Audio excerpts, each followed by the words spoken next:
Welcome to Chris's Storytelling Corner.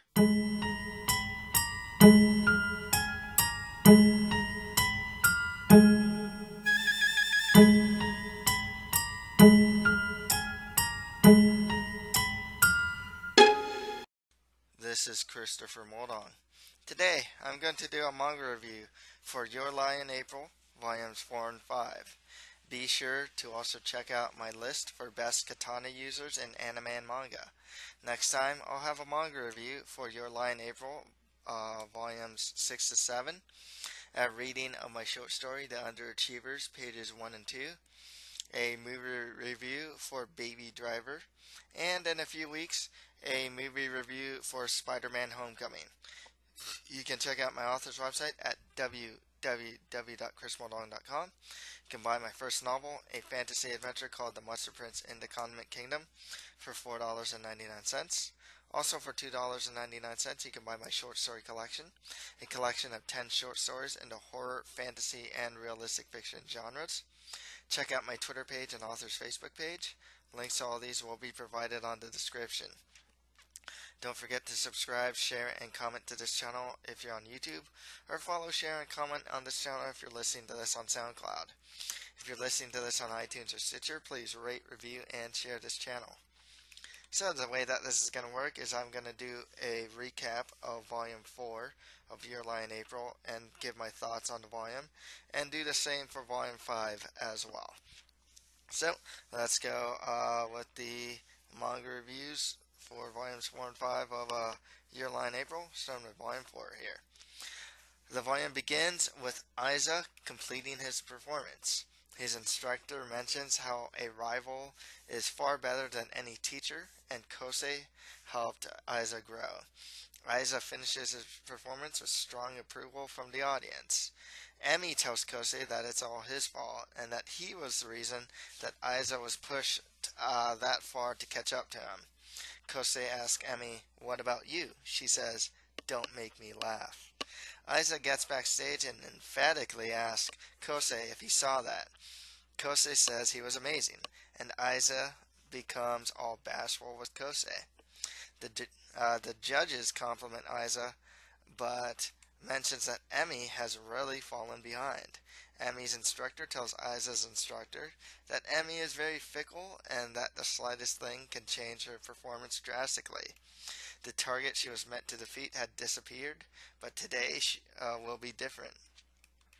Emi makes her performance and already makes an impression with the audience with just her looks.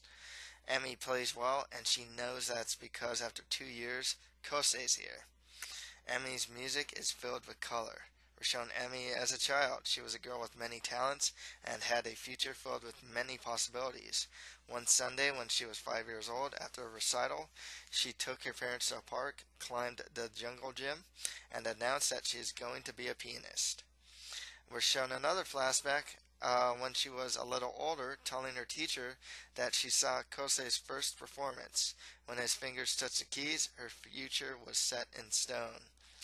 Aiza tells Kosei that she's obsessed with him. She also tells Aiza that he doesn't know. Emi also tells Aiza that he doesn't know the real Arima. And actually, Aiza's telling that to Arima. Emi told Aiza that the real Kosei Arima only existed in his first performance, and Emi did notice that Kosei has changed. While playing the piano, Emi says internally that she will refute Kosei. She doesn't want to hear a Kosei Arima who only plays for competitions. She says that Kosei, she says to Kosei, like internally, to come back and be the Kosei Arima that she looked up to. Kaori comments that Emi entrusts her feelings to her music too. Once Emi's performance ends, she gets a standing ovation, and we're shown Emi first meeting with her piano teacher, Yuriko Ochiai. This is a flashback. Emi asks if she can play music that will touch people's hearts. Yuriko compares the piano to a mirror, and Emi says that Kosei's music is like sunflowers. And back in the present, Aiza comments that Emi's performance was insane. Emi goes backstage, sees Kosei, grabs him by the shirt, like she's picking a fight, but just says, "Sorry, I'll go change." In a monologue, Emi says that words would be redundant and that she already put all her feelings into the performance. In the bathroom, some girls comment that Kaori had a lot of pills. Both Aiza and Emi can't figure out why Kosei chose the pieces that he did. It's revealed that Kaori just rolled a pencil and chose the pieces for Kosei. Kaori says that Kosei will move forward. Kosei comments that he didn't know that music could make his blood boil. He makes his way to the stage. We're shown a flashback of Tsubaki at Kosei's front door asking him to play when they were kids. He's in the middle of a lesson with his mom. He has all these welts, and his mother beckons for him. In the present, looking at the piano, he sees his mother in her wheelchair sitting right next to the piano. We're shown a flashback of Kosei visiting his mother in the hospital. She tells him that playing in competitions is the best medicine for her. He says that he'll get first place as many times as she wants if she gets better. Back in the present, Kosei starts to feel the pressure. He starts his performance, and Aiza's instructor comments that he doesn't miss a single note or make the slightest pause. Aiza and Emi comment that he's back.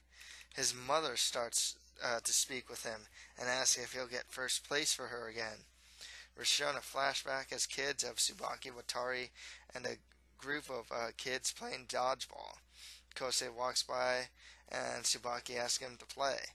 Kosei says he has piano lessons.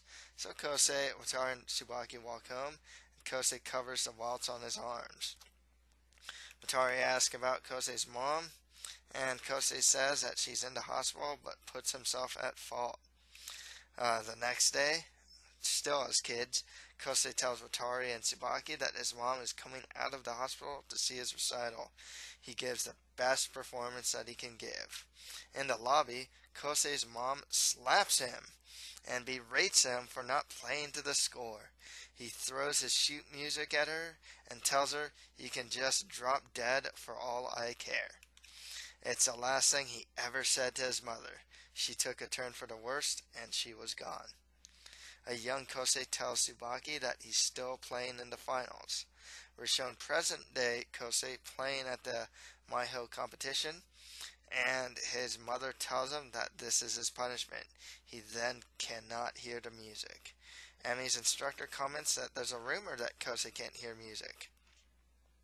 At the end of the volume, we're shown Kosei obviously struggling to play the piano. So, some thoughts on Volume 4. Big thing here, Kosei is a musician that cannot hear the music. It is his punishment for his past sins, according to his deceased mom. Wow. Just talk about loss right here. This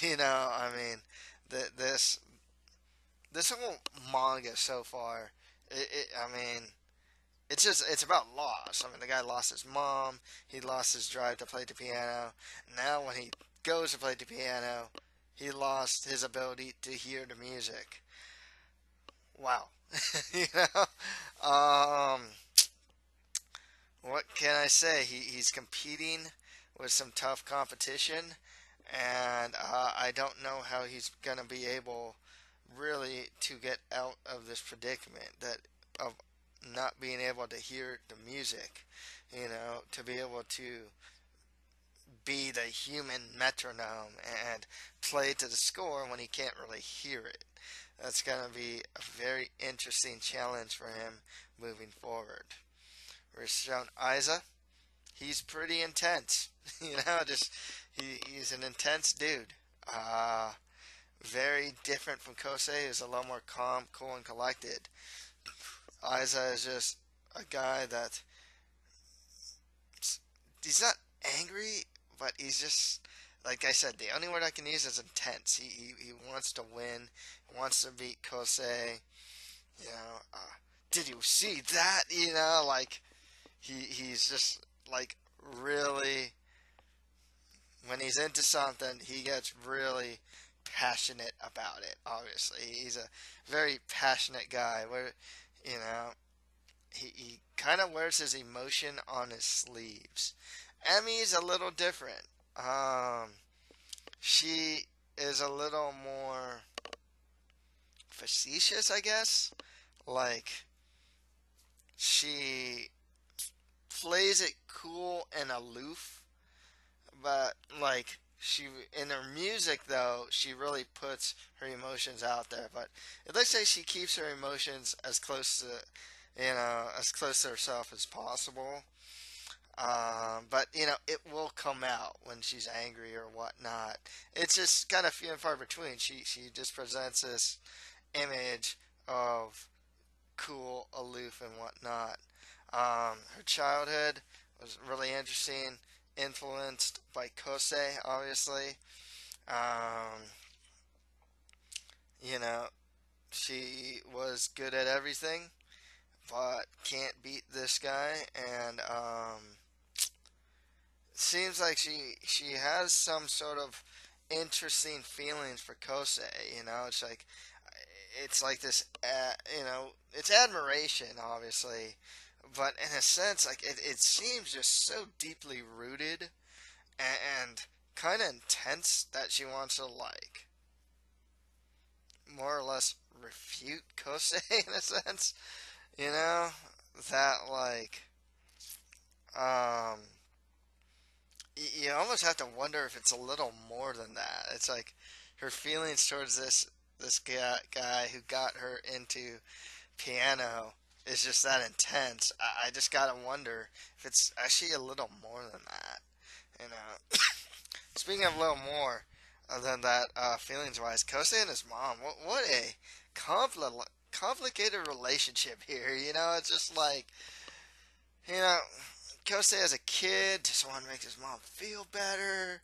And she liked that, but then she like literally beat the lessons into Kosei, and he is not just emotionally scarred now because of it, but he is also physically scarred because of it. And then he tells her to drop dead, and she does. And it's oh wow, yeah. This is talk about loss, man. This is insane. Just how you lose things too. It's like you know how things can vanish, how things, you know, lead to a situation of loss, like how does he lose his mom? It's like, oh, well, he just want to get first place, but he loses that youthful innocence, like when he first played the piano that Emmy recognized. Then he becomes a human metronome, then his mom dies, and from that loss, he loses his love. Like he can't play the piano anymore. He can't hear the music anymore. He lost that, and everything leads like there are certain moving parts that happen that lead to loss and keep leading to loss in a sense. And then from there, oh, Kosei's not there? Oh, well, Emmy isn't as motivated. She kind of loses her motivation. You know, like, when he comes back, obviously, he's not, it's like, he can't hear the piano, we'll see what happens, So it's, yeah, wow.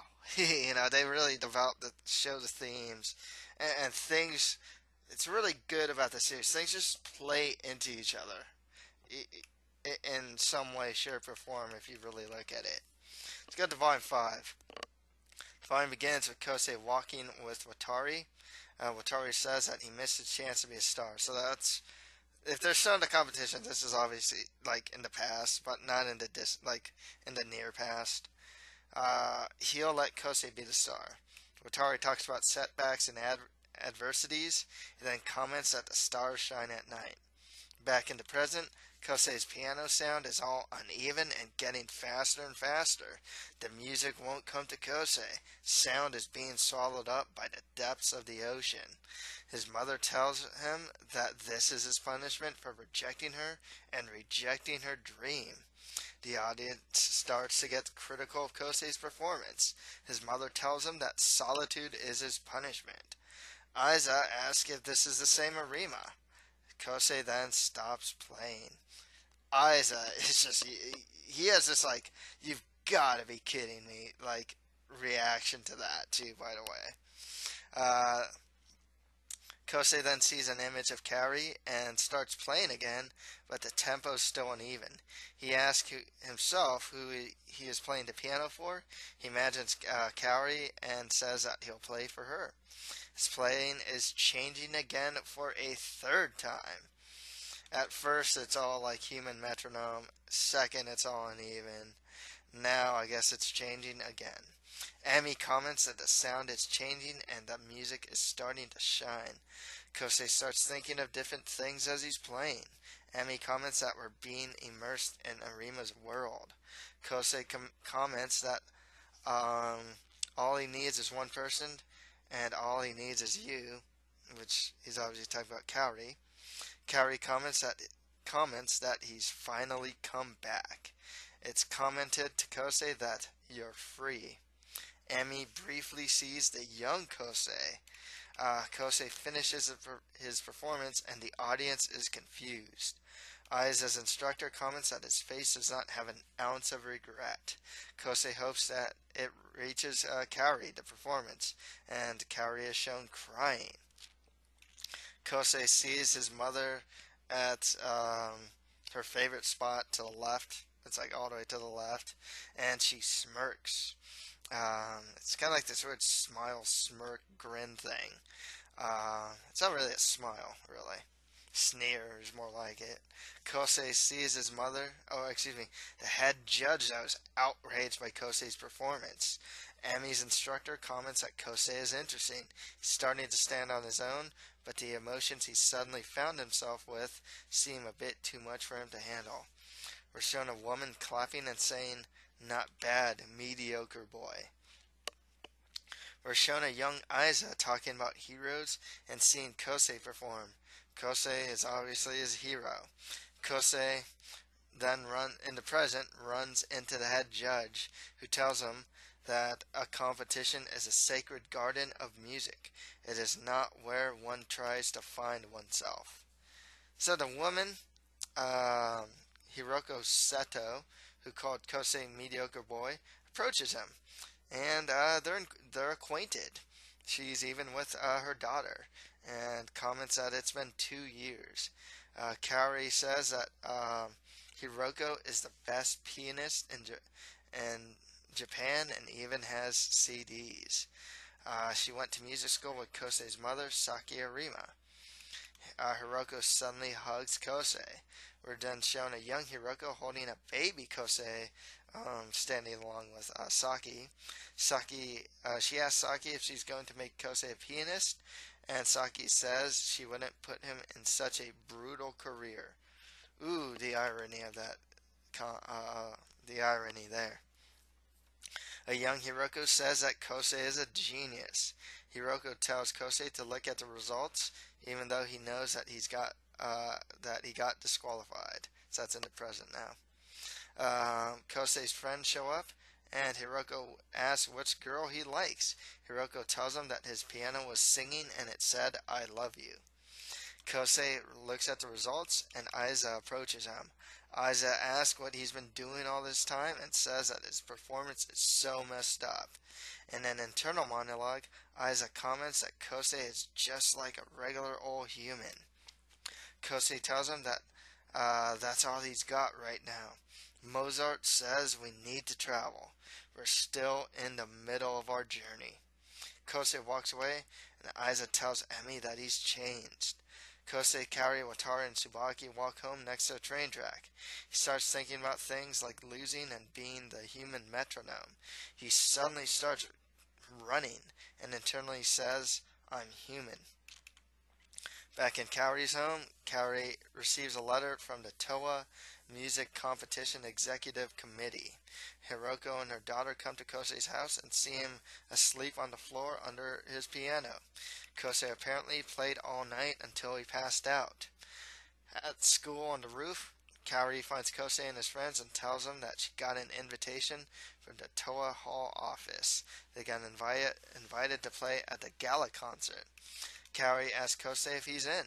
Kashiwagi and Tsubaki watch some students play baseball. Kashiwagi says to her that Kosei might end up going somewhere far away. Kaori tells Kosei that she wants to play Love Sorrow by Chrysler. Kosei suggests to play something else. She apologizes to her violin for dropping her and seemingly ignores Kosei's suggestion. Back at home, Hiroko asks what made him face the piano. He tells her that one day in April, he met a weirdo violinist. Kosei says that he'd like to be a weirdo pianist. Kosei asks Hiroko to teach him to play the piano. Kosei and Kaori walk home together. She asks what was holding him together, and Kosei responds, "You were." At the end of the volume, Kaori quotes Charlie Brown and says, "You know, I'm not always going to be around to help you." So, thoughts on Volume 5. Wow, what a performance, man. He changed it. Changed his performance. He started out as a human metronome, got all uneven, and then ended with a performance full of color. It really goes to show the changes that he's just kind of going through. It's like, it's kind of, it's obviously metaphorical, his feelings for Kaori are a bit uneven too, with like, he's friend A, she likes his friend Watari, and whatnot. So, and by the end, it's just, obviously he loves her. At first, he keeps this cool, calm, perfect demeanor, and that just breaks apart, you know? People's reactions to Kosei's performance were obviously mixed. The judge hated it, Emmy seemed to like it, Kaori seemed to like it, Aiza, as super intense dude. Like I said, this dude is so intense. It's like, what have you been doing all this time? He's just like this really intense guy, and then Kosei just plays it all cool. Quotes Mozart. Dude, we're still on our journey, man. It's like, dude, you just played it so cool, man. And you just walk away all nonchalant, and it's like, dude, yeah. you just, he's all intense, but, Kosei just played it, he just played it all cool right there. Kosei, though, he's growing and showing emotions, which is, very contradictory to the mother's marionette or human metronome. This is a guy that had no emotions, played to the score, his mother's slave, played even though his mother died, still tried to play. Now he's showing emotions. He's growing up. It's kind of like it's a different, it's adolescence at its finest, in a sense, being shown through us through music, through the piano. Great stuff there. We're introduced to Hiroko Seto. Gonna be Kosei's teacher, which is very interesting. She obviously had a relationship with Kosei's mom, Saki, and I'm a bit curious to see how she fits in, how she's gonna teach. Excuse me. How she's gonna teach Kosei, and what can she really offer him? But I guess he needs a teacher. He can't just teach himself, really. I mean, he's good at it, but yeah. Kaori, you gotta wonder about some of the stuff that she's saying, the way she's acting, the fact that she's been to the hospital before. I'm not always going to be around to help you. That's the last thing she said in this volume. You know, what does that mean?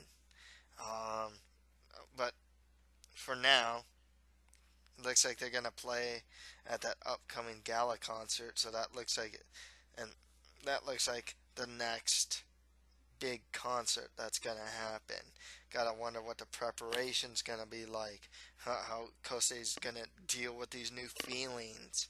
You know, he's gonna play with Kaori. Kaori loves Watari. He loves Kaori. How's that gonna work?